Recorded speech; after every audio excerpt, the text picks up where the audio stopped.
ফাতেমা। খুব সুন্দর নাম তো। ফাতেমা আপা, স্ক্রিনে যে ছবি দেখতে পাচ্ছি এটা আপনার ছবি? জি, এটা আমার ছবি। কি করেন আপনি? টেলারি কাজ করি। আচ্ছা, ইউটিউবে কেন আসলেন বলেন? জি, আমাদের মাঝে কেন আসলেন? প্রতিবেদনের মাঝে আসছে ভালো মনের মানুষ পাওয়ার জন্য। বিয়ে শাদী হয় নাই? ভালো মনের মানুষ পেলে বিয়ে সাথে বসবো, সেজন্য প্রতিবেদন আসছে। আচ্ছা, পড়াশোনা কতদূর করছেন? বসবে নিয়োগ ভালো মনে সুন্দর মনের মানুষ চাই, যে আমার পাশে থাকতে পারে। আচ্ছা, পড়াশোনা কতদূর করছেন? ক্লাস 8 আমার। পরিবারে কে কে আছে? পরিবার আমার সাথে দাদি। হ্যাঁ।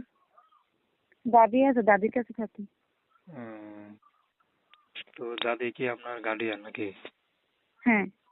আচ্ছা, দাদি ছাড়া আর কেউ নাই? জি, দাদি ছাড়া আর কেউ নাই? না দাদি ছাড়া আর কেউ নেই। আজকাল তো মনে করেন বিয়ে শাদী করতে গেলে অনেক টাকা পয়সা লাগে, টাকা পয়সা আছে, দিতে পারবেন? সেজন্য তো প্রতিবেদনে যেতেছি, যৌতুক দিতে পারবো না, এমনিতে সবাই যৌতুক চাই, যৌতুকের জন্য বিয়ে হইতেছে না। সেজন্য তো প্রতিবেদন করলাম যে একটা ভালো মনের মানুষ পাই কিনা যে আমাকে যৌতুক ছাড়া বিয়ে করবে। আচ্ছা, সে যদি বয়স্ক হয়? বয়স পেলে সমস্যা নেই। তার নাম কি বললেন? বয়স পেলে কি হবে, সমস্যা নেই, সে শুধু আমাকে তো ডাল ভাত খাওয়াইতে পারলেই যথেষ্ট।